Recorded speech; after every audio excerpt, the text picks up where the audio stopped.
হযরত মুসা আলাইহিস সালামের জমানার একটি ঘটনা মনে পড়ে গেল। আল্লাহ নবী মুসা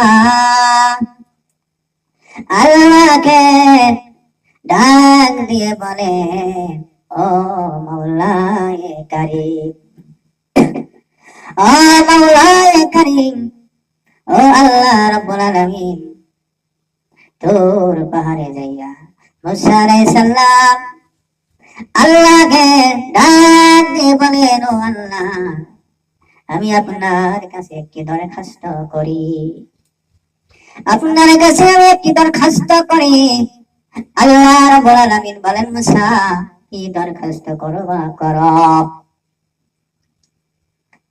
হযরত মুসা সাল্লাল্লাহু বলেন, ও আল্লাহ রাব্বুল আলামিন, আমার দরখাস্ত হলো